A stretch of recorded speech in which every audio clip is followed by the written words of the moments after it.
Hello everyone, this is Deepak Singhal. Welcome you all to the platform of Life Shield Academy Crafting Lives। तो दोस्तों ये video होने वाली है second week की, जहां पर हम लोग 9th ऑफ सितंबर से 15th ऑफ सितंबर के इंपॉर्टेंट करंट करने वाले हैं कवर। वीडियो को लास्ट तक देखिएगा। इन टोटल 71 टॉपिक्स आप लोगों के लिए इस मंथ के लेकर आया हूँ। सेकंड सबसे इंपॉर्टेंट चीज, अगर आप क्लैट या सीयूईटी 2026 को टारगेट कर रहे हैं तो हमारे बैचेस ऑलरेडी जो है वो चल रहे हैं। शरद सर की गाइडेंस में बहुत सारे स्कूल्स में ऑलरेडी सेमिनार्स हो रहे हैं और बहुत सारे बच्चे जो है वो सीरियसली सोच रहे हैं कि yes, this is the right time to think about their future. और अगर आप लोगों को भी अपने करियर को किक स्टार्ट करना है तो उसको पता है एक बेटर कॉलेज आप लोगों को एक बेटर प्लेसमेंट के लिए आगे लेके जा सकता है। तो विदाउट वेस्टिंग योर टाइम आइए शुरुआत करते हैं आज के करंट अफेयर की। सबसे पहला है स्टेट बैंक ऑफ इंडिया का प्रोग्राम ड्रीम टू डेमो। इस प्रोग्राम के under state bank of India startups को इन्वेस्टर्स के साथ में लिंक करेगा सो दैट स्टार्टअप्स को फंडिंग जो है वो मिल सके। इसके बाद बेटा सिंगापुर ने इंडिया को बैक किया है कि इंडिया स्ट्रेटेजिक मलाका स्ट्रेट में अपनी नेवी को प्लेस कर सकता है, अपनी नेवी के साथ मलाका स्ट्रेट की जॉइंट पेट्रोलिंग कर सकता है। अभी फिलहाल मलाका स्ट्रेट की जॉइंट पेट्रोलिंग सिंगापुर, मलेशिया और इंडोनेशिया करते हैं। अब इन तीनों की नेवी के साथ इंडिया भी इसमें पार्टिसिपेट कर सकता है। इसके बाद बेटा next current, United nation security council की एक फोर्स है जो लेबनान में है और ये फोर्स 1978 से लेबनान में प्लेस्ड है और ये 2026 के एंड तक पूरी तरीके से विड्रॉ कर ली जाएगी। इस फोर्स का नाम है United nation interim force in Lebanon. तो UNIFIL, United Nations interim force in Lebanon. और आपको पता है कि ये कंट्री जो है ये इसराइल के साथ नॉर्थ में बॉर्डर शेयर करती है। इसके बाद अनुपर्णा अनुपर्णा रॉय जो है वो बेस्ट डायरेक्टर का अवार्ड इन्होंने जीता है at 82nd Venice film festival. 82nd Venice film festival. और कौन सी फिल्म के लिए? तो songs of the forgotten trees. तो ये फिल्म है songs of forgotten trees. Next, chief justice of India BR Gavai के साथ अगर आप देख रहे हैं तो यहाँ पर दो चीफ जस्टिस सॉरी दो जजेस सुप्रीम कोर्ट में अपॉइंट हुए हैं। एक है जस्टिस आलोक आराधे और दूसरे हैं जस्टिस विपुल एम पंचोली। दोनों जस्टिस के अपॉइंटमेंट के बाद अब सुप्रीम कोर्ट ऑफ इंडिया अपनी फुल 34 जजेस की स्ट्रेंथ के साथ काम करेगा। इसके बाद friends, Asian table tennis team championship इस मतलब नेक्स्ट मंथ के 11th से लेकर 15th ऑफ अक्टूबर के बीच में उड़ीसा के भुवनेश्वर में होगी। ये Asian table tennis team championship का 28th एडिशन है जो इंडिया होस्ट करेगा। और ये ITTF मतलब international table tennis federation world team championship के लिए भी क्वालिफायर मैच रहेगा। तो जो जो टीम्स इसमें जीतेंगी ऑफ कोर्स वो क्वालिफाई कर जाएंगी। इसके बाद अरण्या सबलेंका यहाँ पर US ओपन टाइटल 2025 मैडम ने जीता और ये पहली विमेन है आफ्टर सेरेना विलियम्स जिन्होंने back to back US open titles 2025 मतलब back to back US open titles इन्होंने जीते। सेरेना विलियम्स ने ये काम 2014 में किया था। अब तो खैर मैडम रिटायर हो चुकी हैं। इसके बाद इंडिया ने यहाँ पर हिस्टोरिक गोल्ड जीता at the archery world championship. Archery world championship में इंडिया का ट्रियो ऋषभ यादव, अमन सैनी और पार्थामेश फ्यूज, इन्होंने गुआंगजू साउथ कोरिया में होने वाले world championship archery world championship में इंडिया को जिताया गोल्ड। इसके बाद बेटा मेंस हॉकी एशिया कप जो मैंने अपने पिछली वीडियोस में भी कवर किया था, जो बिहार के राजगीर स्पोर्ट्स कॉम्प्लेक्स में चल रहा था, ये इंडिया ने जीत लिया है। तो men's hockey Asia cup India ने जीत लिया है। फाइनल मैच में हम लोगों ने यहाँ पर साउथ कोरिया की टीम को यहाँ पर 4-1 से हराया।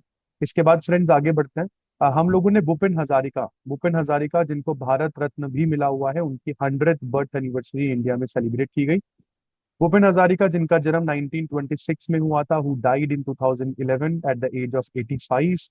बहुत सारे सॉन्ग्स लिखे हैं सर ने ह्यूमैनिटी, इक्वालिटी, कल्चरल यूनिटी को जनरली एक तरीके से दिखाते हुए। इसके बाद हिमाचल प्रदेश ने डिक्लेयर कर दिया है खुद को fully literate state. Himachal Pradesh में लिटरेसी 99.3% पहुंची और ये हिमाचल प्रदेश के चीफ मिनिस्टर सुखविंदर सिंह सुक्खू ने यहाँ पर उल्लास मेला 2025 के दौरान ये जो है ये डिक्लेयर किया। इसके बाद आगे बढ़ते हैं बेटा, इंडिया की लिटरेसी रेट भी बढ़ा है।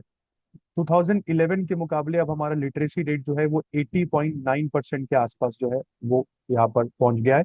इसके बाद फ्रेंड्स, यूनिवर्सल पोस्टल कांग्रेस की 28 मीटिंग चल रही थी दुबई में और इस मीटिंग के दौरान ऐलान किया गया कि जो इम्पोर्टेंट चीज है वो क्या कि पहले आपको बता दूं, यूनिवर्सल पोस्टल कांग्रेस जो है वो यूनिवर्सल पोस्टल यूनियन की सुप्रीम डिसीजन मेकिंग बॉडी है। और इसकी जो 28 मीटिंग है वो इस बार कहाँ पर हुई, तो इस बार वो दुबई में हुई। इंडिया भी यहाँ पर पहुंचा। In total 192 countries universal postal union की मेंबर है। इसके बाद यूनुस अहमद को यहाँ पर कैमल इंटरनेशनल अवार्ड मिला है। कैमल इंटरनेशनल अवार्ड यूनुस अहमद को इस बार मिला है। इसके बाद फ्रेंड्स, अनुतिन अनुतिन बने हैं थाईलैंड के नए prime minister. अनुतिन is the new prime minister of Thailand. इसके बाद नेक्स्ट, आलिया भट्ट को यहाँ पर लिवाइस ने ग्लोबल ब्रांड एम्बेसडर चुना है। तो Alia Bhatt is the new global brand ambassador of Levi's. इसके बाद फ्रेंड्स नेक्स्ट, रशियन रिसर्चर्स ने, अगर आपको पता होगा तो, एक कैंसर वैक्सीन जो है इन्होंने इंट्रोड्यूस करी है, जिसको ह्यूमन ट्रायल्स के लिए अब स्टार्ट कर दिया गया। हालांकि इसके इनिशियल ट्रायल्स में इस वैक्सीन को 100% सक्सेस जो है वो मिली। इसके बाद फ्रेंड्स, मैक्स विस्टैपन ने यहाँ पर 2025 इटालियन ग्रैंड प्रिक्स जीता, जो कि मोन्जा में चल रहा था। तो ये इटालियन ग्रैंड प्रिक्स मैक्स विस्टैपन ने जीता। इस बार बहुत कम इनके नाम आपको देखने को मिलेंगे। तो ये इटालियन ग्रैंड प्रिक्स जो है ये इनका थर्ड विन, इस साल का थर्ड विन। इससे पहले इन्होंने जापानीज ग्रैंड प्रिक्स जीता था। फिर 2025 में एमिलिया रोमांगना जो ग्रैंड प्रिक्स है वो इन्होंने जीता था। And now this is the third grand prix victory of this season. इसके बाद फ्रेंड्स आगे बढ़ते हैं। इंडिया ने यहाँ पर ब्रॉन्ज जीता at the central Asian football association Nations cup 2025। तो central Asian football association Nations cup 2025 में इंडिया ने ओमान की टीम को हराया पेनल्टी शूटआउट में। ये पहली बार हम लोगों ने आज तक इंटरनेशनल टूर्नामेंट्स में ओमान की टीम को यहाँ पर फुटबॉल में हराया है। इसके बाद बेटा, Duchenne muscular dystrophy day, Duchenne muscular dystrophy day 7 सितंबर को सेलिब्रेट होता है। इस बार की थीम रही family the heart of care. इसके बाद वर्ल्ड सुसाइड प्रिवेंशन डे 10 सितंबर को सेलिब्रेट होता है to create awareness against suicide. इसके बाद according to RBI data, RBI data है पिछले 25 सालों का, जिसमें आरबीआई ने क्या बताया है कि scheduled commercial banks scheduled commercial banks यहाँ पर रूरल इंडिया में स्ट्रगल कर रहे हैं लोगों को खास करके प्रमोट करने के लिए कि वो ज्यादा से ज्यादा पैसा अपना बैंक में डिपॉजिट करें। इसका मतलब क्या है कि रूरल इंडिया में बैंक डिपॉजिट्स जो है वो काफी कम है, मतलब पिछले 25 सालों में ज्यादा नहीं बढ़े। हालांकि लोन आउटस्टैंडिंग जो है रूरल इंडिया की, वो यहाँ पर 30 गुना बढ़ गई है पिछले 25 सालों में। लोन आउटस्टैंडिंग तो 30 गुना बढ़ी है, बट डिपॉजिट्स जो है वो बहुत ज्यादा नहीं बढ़े हैं according to RBI new data. इसके बाद life insurance corporation of India का भी 69th एनिवर्सरी था, और इन्होंने 1 सितंबर को ये सेलिब्रेट किया। आज भी इंडिया में जितनी पॉलिसीज बिकती हैं उन सभी पॉलिसीज में 83% शेयर एलआईसी का है। इसके बाद friends, association of mutual funds in India ने अभी एक वॉलेंट्री रिटायरमेंट अकाउंट स्कीम जो है इसके बारे में अनाउंस किया। वॉलेंट्री रिटायरमेंट अकाउंट स्कीम क्या है आपको बता दूं। अगर आप एम्प्लॉयर है तो आपका एम्प्लॉय जो है जिसने आपको जॉब दी है, तो एक तो हो गया एम्प्लॉयर, एक है एम्प्लॉय। तो मैं एम्प्लॉय हूँ ऑफ कोर्स, और लाइफस्टाइल अकेडमी एम्प्लॉयर है। तो एम्प्लॉयर जो मुझे अकाउंट में मतलब सैलरी देंगे, है ना, तो वो सैलरी का मेरा एक पोर्शन मेरे नाम पर म्यूचुअल फंड में डाल सकते हैं। जैसे फॉर एग्जाम्पल मुझे सैलरी मिली, मैंने डिसाइड किया कि मैं उसको म्यूचुअल फंड में लगाऊंगा। तो एम्प्लॉयर अगर वो मेरे से अच्छा जानता है कि कौन से म्यूचुअल फंड में पैसा लगाना चाहिए, तो वो क्या करेगा, वो मेरे बिहाफ पर मेरी सैलरी को मेरे नाम पर ही म्यूचुअल फंड में लगा देगा। तो दिस काइंड ऑफ अकाउंट, जहां पर एक एम्प्लॉयर एम्प्लॉय के बेसिस पर जो कुछ पैसा है वो म्यूचुअल फंड में ऐड कर दे ताकि एम्प्लॉय को ज्यादा बेनिफिट मिले, ऐसे अकाउंट्स को वॉलेंट्री रिटायरमेंट अकाउंट स्कीम कहते हैं। इसके बाद बेटा, इंडिया मेडटेक एक्सपो 2025 कहा हुआ। इस बार का मेडटेक एक्सपो 2025 इंडिया के न्यू दिल्ली में हुआ। इसके बाद श्री अश्नवी वैष्णव जी ने यहाँ पर हरियाणा के सोना में एक लिथियम आयन बैटरी प्लांट जो है वो इनॉग्रेट कर दिया है। इस लिथियम आयन बैटरी प्लांट में watches, earbuds, AirPods, mobile phones, wearables, laptops, इनकी लिथियम आयन बैटरी जो है वो इंडिया में अब मैन्युफैक्चर हो पाएगी। अभी भी ईवीज की बैटरी के बारे में हम नहीं बात कर रहे हैं, ये सब इलेक्ट्रॉनिक इक्विपमेंट्स है एक्सेप्ट ईवी, जहां पर हम लोग जो बैटरीज है वो इंडिया में ही मैन्युफैक्चर करेंगे। इसके बाद investor education and protection fund authority ने यहाँ पर अपना 9th फाउंडेशन डे सेलिब्रेट किया, और ये मिनिस्ट्री ऑफ कॉर्पोरेट अफेयर्स के अंडर ये पूरा की पूरा प्रोटेक्शन फंड अथॉरिटी आता है। इसके बाद बेटा स्वच्छ वायु सर्वेक्षण awards and wetlands cities recognition 2025 की कंप्लीट लिस्ट आप देख सकते हैं। कैटेगरी 1 में नंबर 1 का अवार्ड इंदौर को मिला, कैटेगरी 2 में नंबर 1 का अवार्ड अमरावती को मिला, और कैटेगरी 3 में नंबर 1 का अवार्ड देवस को मिला। आपको बता दूं बेटा, ये अवार्ड जो है वो बेस्ट परफॉर्मिंग सिटीज को दिए जाते हैं अंडर स्वच्छ वायु सर्वेक्षण 2025। और ये सारा की सारा जो सर्वे है ये नेशनल क्लीन एयर प्रोग्राम के अंडर किया जाता है, जिसकी शुरुआत नरेंद्र मोदी जी ने 2020 में करी थी। इसके बाद मध्य प्रदेश के चीफ मिनिस्टर मोहन यादव जी जो है उन्होंने वैदिक क्लॉक को अनवील किया है। वैदिक क्लॉक के साथ एक वैदिक क्लॉक से संबंधित मोबाइल एप्लीकेशन को भी यहाँ पर लॉन्च किया गया है।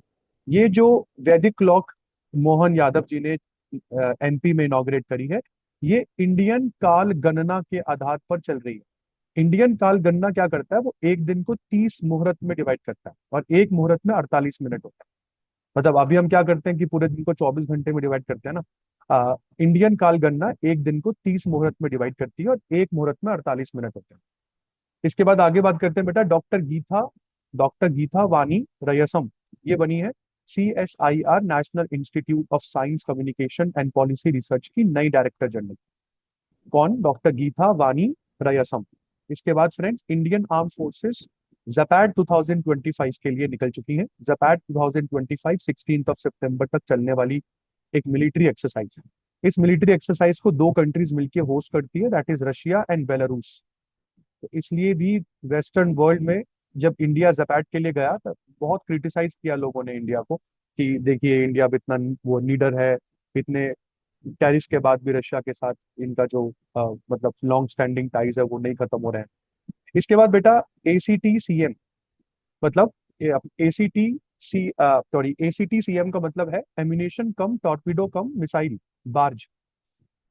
तो एम्यूनेशन कम टॉर्पीडो कम मिसाइल बार्ज जिसका नाम है LSAM-25। तो अगर आपसे पूछा जाए कि LSAM-25 जो है ये इंडिया का कौन सा मतलब वेरिएंट का वॉरशिप है, तो ये सर हमारा ACT-CM मतलब एम्यूनेशन कम टॉर्पीडो कम मिसाइल बार्ज है, जिसको फिलहाल 8 सितंबर को एक तरीके से कमीशन किया गया। कहाँ पे? मुंबई के थाने में किया गया। इसके बाद नेक्स्ट जेम्स वेब टेलीस्कोप ने यहाँ पर एक स्टार फॉर्मेशन की बहुत ही डिटेल्ड स्टार फॉर्मेशन की फोटो खींची है। और ये स्टार जो फॉर्मेशन हो रहा है वो हो रहा है पिसमिस 24 क्लस्टर में। तो पिसमिस 24 क्लस्टर की एक बहुत ही clear image James Webb telescope ने खींची है यहाँ पर। और पिसमिस 24 क्लस्टर क्या है? तो एक क्लाउड है जहाँ पर स्टार्स बनते हैं। और आपको बता दूं ये पिसमिस 24 क्लस्टर जो है वो हमारी अर्थ से 5500 लाइट ईयर्स अवे, मतलब 5500 लाइट ईयर्स दूर है। इसके बाद अभिमन्यु मिश्रा बने हैं youngest in the world to defeat the reigning world champion in classical chess, that is Dommaraju Gukesh. तो डोमा राजू गुकेश 19 साल के हैं, इनको अभिमन्यु मिश्रा ने हराया है जो 16 साल के हैं। दोनों इंडियन है, बट डोमा राजू गुकेश के पास इंडियन सिटीजनशिप है और अभिमन्यु मिश्रा इस समय यूनाइटेड स्टेट्स के सिटीजन है। तो एक तरीके से अभिमन्यु मिश्रा गिने यूएस के ही जाएंगे, है ना। है वो एक तरीके से इंडियन ओरिजिन के ही। तो ये पूरा की पूरा जो टूर्नामेंट है ये उज्बेकिस्तान के समरकंद में जो है ये चल रहा था। इसके बाद नेशनल फॉरेस्ट मार्टियर्स डे 11 सितंबर को सेलिब्रेट होता है बेटा। देन इंडिया ने अपना पहला अटल इनोवेशन सेंटर का एक इंटरनेशनल कैंपस कहाँ पे खोला है? तो अटल इनोवेशन सेंटर का इंटरनेशनल कैंपस दुबई में खुला है। दुबई में, जिसको इनॉग्रेट करने के लिए इंडिया के education minister Dharmendra Pradhan Dubai गए। इसके बाद friends national democratic alliance NDA के जो वो है कैंडिडेट CP राधाकृष्णन, ये बने इंडिया के नए वाइस प्रेसिडेंट। तो 15th वाइस प्रेसिडेंट है वैसे। और अगर हम इंडिविजुअल के हिसाब से देखें तो वैसे तो ये 15th इंडिविजुअल है। और अगर हम वाइस प्रेसिडेंट नंबर वाइज देखें तो ये 17th वाइस प्रेसिडेंट। इंडिविजुअल के हिसाब से मतलब कोई कोई वाइस प्रेसिडेंट है जो 2 बार बने, है ना। तो उसके हिसाब से तो ये 15th इंडिविजुअल है। और वैसे अगर आप देखें तो ये 17th वाइस प्रेसिडेंट है। और इन्होंने CP राधाकृष्णन जी ने जस्टिस रेड्डी जी को हराया, इंडिया अलायंस के जस्टिस रेड्डी जी को यहाँ पर CP राधाकृष्णन जी ने हराया। इसके बाद नॉर्वे के प्राइम मिनिस्टर जॉनस गैर नॉर्वे के नए प्राइम मिनिस्टर बने सेकेंड कंसेक्यूटिव टर्म के लिए। मतलब पहले भी यही थे, एक तरीके से री इलेक्ट कर लिए गए थे। तो जॉनस गेयर ये नॉर्वे के न्यू प्राइम मिनिस्टर है। फिर इंडियन आर्मी ने अभी संभव के बारे में बताया। इंडियन आर्मी के चीफ जो है आपको यहाँ पर दिख रहे होंगे, जनरल उपेंद्र द्विवेदी। इन्होंने बताया कि ऑपरेशन सिंदूर के समय हम लोगों ने कोई व्हाट्सएप इंस्टा जैसे एप्लीकेशन को यूज नहीं किया, इंस्टेड वी यूज संभव। संभव है secure army mobile Bharat version. Secure army mobile Bharat version जो है ये काफी सिक्योर कम्युनिकेशन और जो कोऑर्डिनेशन था high level profile high profile missions में, उसमें हम लोगों ने संभव का इस्तेमाल यहाँ पर किया। तो कमांड लेवल कम्युनिकेशन के लिए हम लोगों ने कोई कमर्शियल एप्लीकेशन व्हाट्सएप वगैरह पर हम लोगों ने रिलाई नहीं किया। इसके बाद रक्षा मंत्री राजनाथ सिंह जी इन्होंने वर्चुअली यहाँ पर प्रदक्षिणा समुद्र प्रदक्षिणा को लॉन्च किया। समुद्र प्रदक्षिणा इंडिया का पहला tri service all women circumnavigation sailing mission है, जो मुंबई से शुरू हुआ 11 तारीख को। तो एक शिप है जिसमें तीनों सेनाओं की महिलाएं जो हैं वो यहाँ पर हैं, और अपनी पूरी जर्नी में कई सारे पोर्ट्स से होते हुए ये निकलेंगे। और इस शिप का नाम है त्रिवेणी। तो IASV त्रिवेणी, इंडियन आर्मी सेलिंग वेसल त्रिवेणी। पूरी तरीके से यहाँ पर स्टाफ विमेन स्टाफ होगा, और तीनों सेनाएं से हैं, मतलब तीनों सेनाओं का स्टाफ आपको यहाँ पर देखने को मिलेगा, आर्मी नेवी एयरफोर्स। तो ये Australia, New Zealand, Canada, south Africa के कई सारे पोर्ट से होते हुए फिर इंडिया वापस लौटेंगे मई 2026 में। फिर ओरेकल के को फाउंडर लैरी एलिसन बने दुनिया के सबसे अमीर व्यक्ति। इन्होंने इलॉन मस्क को पीछे छोड़ दिया है ना। और ओरेकल ये कंपनी लैरी एलिसन ने 1977 में बनाई थी। इसके बाद ICC इंटरनेशनल क्रिकेट काउंसिल ने विल टू विन कैंपेन शुरू किया है, और ये campaign women's cricket world cup 2025 से पहले शुरू किया गया। और विल टू विन कैंपेन में कई सारे देशों की दिग्गज जो विमेन क्रिकेटर्स हैं उनको फीचर किया गया, जैसे इंडिया की स्मृति मानधना, हरमनप्रीत कौर, श्रीलंका की चमारी अथापत्थु, ऑस्ट्रेलिया की एलिस पैरी, साउथ अफ्रीका की मैरिजाने कैप, बांग्लादेश की निगर सुल्ताना जॉटी, एंड सो ऑन। इसके बाद फ्रेंड्स अनुपम खेर ने यहाँ पर अपनी एक बुक रिलीज करी है जिसका नाम है डिफरेंट बट नो लेस। इससे पहले ये 3 बुक और रिलीज कर चुके। The best thing about you is you, lessons life taught me, your best day is today. इसके बाद वर्ल्ड फर्स्ट एड डे 13 सितंबर को सेलिब्रेट होता है। इस बात की थीम रही first aid and the climate change. फिर बेटा फिच ने इंडिया की GDP का जो फोरकास्ट है वो थोड़ा बढ़ा दिया है। फिच के अनुसार इंडिया की GDP जो है वो अब 6.9% से ग्रो करेगी, जो ये पहले 6.5 कह रहे थे। और भी बहुत सारी इंस्टीट्यूशंस ने इंडिया की GDP फोरकास्ट को थोड़ा बहुत चेंज किया है, उसकी लिस्ट मैं आप लोगों के लिए लेकर आया हूँ। इसके बाद पर्पल फेस्ट कहाँ पर हुआ? इस बार का पर्पल फेस्ट जो है अगर आप देख सकते हैं तो इसको Indian sign language research and training centre plus MIT university ने मिलकर इनॉग्रेट किया पर्पल फेस्ट। तो 2 ऑर्गेनाइजेशंस ने मिलकर, कौन सी? Indian sign language research and training centre plus university, MIT university. और ये पर्पल फेस्ट जो है एक तरीके से जो डेफ ब्लाइंड स्टूडेंट्स है ये एक तरीके से उनको संबोधित किया जाता है। इसके बाद नमो भारत बनी इंडिया की फास्टेस्ट ट्रेन। ये एक्चुअली में RRTS कॉरिडोर पर भागती है, मतलब एक तरीके से ये सरकारी मेट्रो है ना, रैपिड रेल ट्रांजिट सिस्टम जो मेरठ से दिल्ली को कनेक्ट करता है ना, वहां पर ये वाली ट्रेन जो है ये चल रही है। तो 160 किलोमीटर पर आवर की स्पीड इन्होंने अटेन करी, और ये अभी तक की इंडिया की पटरियों पर भागने वाली फास्टेस्ट रेलवे है। इसके बाद बेटा NSO नेशनल स्टैटिस्टिकल ऑफिस ने all India debt and investment survey AIDIS plus situation assessment survey start कर दिया है। जुलाई 2026 से जून 2026 के बीच का डेटा ये एक तरीके से कलेक्ट करेगा। इसकी प्रिपरेशन स्टार्ट हो गई है। तो मतलब अगर आपसे पूछा जाए ना AIDIS और जो SAS की फुल फॉर्म बताइए, तो AIDIS मतलब all India debt and investment survey, SAS का मतलब सिचुएशन असेसमेंट सर्वे। कौन करवाता है इसको? NSO करवाता है, नेशनल स्टैटिस्टिकल ऑफिस करवाता है। नेशनल स्टैटिस्टिकल ऑफिस कौन सी मिनिस्ट्री के अंडर आता है? तो ministry of statistics and programme implementation. इसके बाद बेटा HH शेख हमदन बिन मोहम्मद बिन राशिद अल मक्तौम के द्वारा इनॉग्रेट किया गया IIM अहमदाबाद का पहला इंटरनेशनल सेंटर। तो IIM अहमदाबाद का पहला इंटरनेशनल सेंटर दुबई में खुला है, और दुबई में इसको इनॉग्रेट करने के लिए मोहम्मद बिन राशिद अल मक्तौम आपको यहाँ पर दिख रहे हैं। धर्मेंद्र प्रधान भी आपको यहाँ पर दिख रहे हैं। इसके बाद IIM अहमदाबाद का ये पहला इंटरनेशनल सेंटर है। नेक्स्ट यूनाइटेड स्टेट्स के सेनेटर बर्नी मोरेनो बर्नी जो मोरेनो है, इन्होंने एक नया बिल जो है वो इंट्रोड्यूस कर दिया है। और ये नया बिल जो है वो क्यों इंट्रोड्यूस किया गया है, ताकि एम्प्लॉयमेंट मतलब आउटसोर्सिंग को रोका जा सके। आउटसोर्सिंग मतलब बहुत सारी अमेरिकन कंपनीज इंडिया चाइना जैसे देशों से बहुत से काम करवाती थी ना, तो वो आउटसोर्सिंग को रोकने के लिए इस बिल को लाया गया है। तो इस बिल का नाम क्या है, international relocation of employment act. तो ये international relocation of employment act किस लिए लाया गया है अमेरिका में, ताकि आउटसोर्सिंग को रोक सके। और यहाँ पर अगर आउटसोर्सिंग कर रही है कंपनी, तो इस बिल में क्या लिखा हुआ है, अगर आप आउटसोर्सिंग कर रहे हैं तो आपको 25% आउटसोर्सिंग टैक्स देना पड़ेगा। 25% किस पर देना पड़ेगा, उस पेमेंट पर देना पड़ेगा जो आप फॉरेन वर्कर्स को पे कर रहे हैं।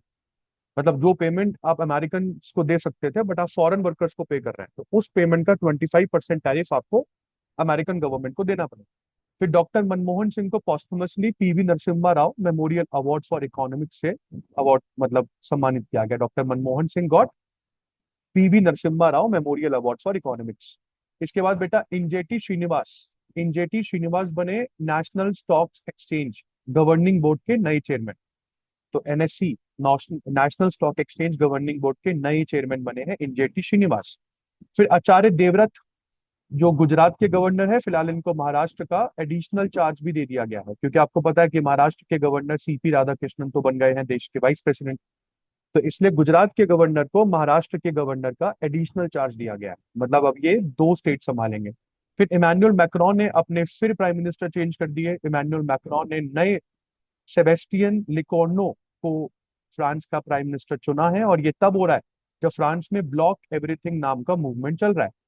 इसके बाद फ्रेंड्स, नासा के परसेवरेंस रोवर ने यहाँ पर कुछ डिस्कवर कर लिया है, और ये जिजेरो क्रेटर में डिस्कवर की गई एक रॉक है, जिस रॉक को पढ़ने के बाद एक बहुत ही स्ट्रॉन्ग एविडेंस मिलता है कि हाँ, मार्स पर माइक्रोबियल लाइफ कभी एग्जिस्ट करती थी।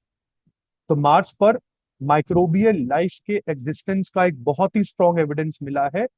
नासा के परसेवरेंस रोवर ने जिजेरो क्रेटर में एक रॉक को खोज निकाला है, जहां से बड़े स्ट्रॉन्ग एविडेंस माइक्रोबियल लाइफ के जो है वो मिल रहे हैं।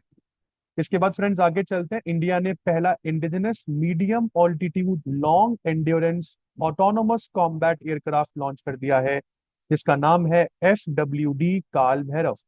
और इस काल भैरव नाम के ड्रोन को आपको बता दूं, 3000 किलोमीटर दूर तक इसकी ऑपरेशनल रेंज है। 30 घंटे कंटिन्यूअसली ये फ्लाई कर सकता है।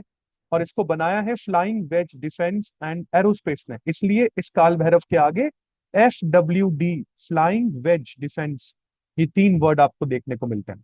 इसके बाद Indian institute of technology Palakkad, IIT Palakkad ने लॉन्च कर दिया है इंडिया का पहला AI पावर्ड लर्निंग एप्लीकेशन टूटोस। इस एप्लीकेशन की मदद से JEE नीट या कैट जैसे एग्जाम्स की तैयारी आप ऑनलाइन बैठे कर सकते हैं। इसके बाद इंडिया का एक्सटर्नल डेट 10% बढ़ा है, जो पिछले 7 सालों में सबसे जल्दी और सबसे ज्यादा ग्रोथ है। इंडिया का एक्सटर्नल डेट 10% बढ़कर इस समय $736.3 बिलियन पहुंच गया है। मतलब जितना पैसा हमने बाहर से उधार लिया है, पिछले 7 सालों में ये उधारी सबसे ज्यादा बढ़ी है, अगर हिंदी में आपको समझाना चाहूँ। और डेट टू GDP रेशियो हमारा अभी 19.1% चल रहा है, मार्च 2025 के एंड तक का डेटा अगर मैं आपको बताऊं, जो पिछले साल के मुकाबले भी ज्यादा है। मतलब पिछले साल इस महीने मार्च महीने में कुछ 18.5% था GDP टू डेट रेशियो। इसके बाद एम्स दिल्ली बना है इंडिया का पहला गवर्नमेंट मेडिकल कॉलेज, जो अपने स्टाफ को रोबोटिक दविंची रोबोटिक सर्जरी सिस्टम की ट्रेनिंग देगा। तो ये इंडिया का पहला गवर्नमेंट मेडिकल कॉलेज बना है जो अपने स्टूडेंट्स को, स्टाफ को दविंची रोबोटिक सर्जरी सिस्टम की ट्रेनिंग देगा, एम्स दिल्ली। इसके बाद बेटा इंडिया की बात करें तो अभी यूनाइटेड नेशन जनरल असेंबली में एक रेजोल्यूशन लाया गया सऊदी अरेबिया और फ्रांस की मदद से। रेजोल्यूशन का नाम था द न्यूयॉर्क डिक्लेरेशन। और ये जो रेजोल्यूशन था ये था टू स्टेट सोल्यूशन के ऊपर। टू स्टेट सोल्यूशन किसके बीच में, गाजा और इसराइल के बीच में। इंडिया ने इसके पक्ष में वोट किया। India has voted in favour of it. हालांकि इन टोटल 12 कंट्रीज हैं जिन्होंने एब्सटेन किया, 10 कंट्रीज ने अपोजिशन में वोट डाला, 142 कंट्रीज यहाँ पर जो है वो सपोर्ट में वोट डाल रही थी। इसके बाद फ्रेंड्स आगे बढ़ते हैं।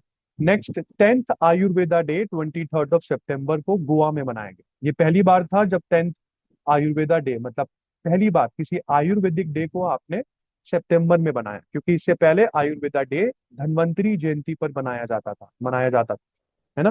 तो इस बार के आयुर्वेदा डे की थीम क्या रही? Ayurveda for people and planet. इसके बाद बेटा सुशीला कर्की, आपको पता है जेनजी रिवॉल्ट हुआ है नेपाल में, उसके बाद नेपाल की पहली फीमेल प्राइम मिनिस्टर बनी है सुशीला कर्की। हालांकि ये इलेक्टेड नहीं है, ये इंटरिम प्राइम मिनिस्टर है, और इन्होंने पहले दिन ही क्लियर कर दिया है कि I am not going to have the power. मैं मतलब स्थिति सामान्य होने के बाद इलेक्शंस दोबारा करवाऊंगी और एक इलेक्टेड गवर्नमेंट नेपाल में आएगी जो आप लोगों को लीड करेगी, और ठीक बात भी है सुशीला कर्की। इसके बाद फ्रेंड्स आगे बढ़ते हैं। इंडिया ने यहाँ पर कोस्ट गार्ड ग्लोबल समिट जो रोम में हो रही थी इस बार, fourth coast guard global summit in Rome, उसमें हमने भी पार्टिसिपेट किया। इंडिया की तरफ से हमारा डेलीगेशन इंडियन कोस्ट गार्ड के डायरेक्टर जनरल परमेश शिवामणि लेकर गए, और परमेश शिवामणि ने यहाँ पर गार्डियन अगेंस्ट द ब्लेज नाम का एक लेक्चर जो है वो भी डिलीवर किया। इसके बाद इंडियन नेवी का एक नया बेस गुरुग्राम में इनॉग्रेट हुआ है, नाम है इसका आईएनएस अरावली। 12 सितंबर को इनॉग्रेट करने के लिए इंडियन नेवी के चीफ एडमिरल दिनेश कुमार त्रिपाठी जी यहाँ पर पहुंचे। इसके बाद फ्रेंड्स टाटा एडवांस सिस्टम ने लेंजा N3D नाम का एक air surveillance radar Indian navy की वॉरशिप पर इंस्टॉल किया है। तो Lenja N3D air surveillance radar, इसको इंस्टॉल किसने किया है? टाटा एडवांस सिस्टम्स के द्वारा। ये $145 मिलियन डील थी अमेरिका के साथ, जिसके अंडर इस रेडार को डेवलप किया गया है। इस रेडार की खास बात क्या है कि ये रेडार या एंटी या एयर सर्वेलेंस रेडार, ये 9 से 474 किलोमीटर दूर के एयरक्राफ्ट या मिसाइल को डिटेक्ट कर लेता है। 1 लाख फीट ऑल्टीट्यूड ऊपर से अगर कोई मिसाइल आ रही हो तो वो भी ये डिटेक्ट कर लेता है, एंड 10 सेकंड में ये पूरा रोटेट हो जाता है। मतलब काफी इफेक्टिव है अगर हम देखें। इसके बाद बेटा ब्लूमबर्ग की बिलियनियर इंडेक्स में मैं आपको पहले ही बता चुका हूँ, नंबर 1 पर पहुंचे लैरी एलिसन। लैरी एलिसन का एक दिन में जो नेटवर्थ है वो $89 बिलियन बढ़ गया। इसकी वजह से इन्होंने इलॉन मस्क को भी पीछे छोड़ दिया। इसके बाद 14 सितंबर को हम लोग मनाते हैं हिंदी दिवस, and the last current 15 September engineers day, जो एम विश्वेश्वरैया मतलब मोक्षा गुंडम विश्वेश्वरैया जी के बर्थ एनिवर्सरी पर मनाया जाता है। But last not the least 15 September international day of democracy. And this is the end of today's bulletin on current affair. I hope you all must have found it very very helpful. और अगर video पसंद आई हो तो please बेटा like subscribe किए बिना channel को मत जाइएगा। And as I told you, for our CLAT CUT batches you guys can always call and book your seats ASAP। मिलते हैं नेक्स्ट वीडियो में, तब तक के लिए धन्यवाद। Thank you so very much.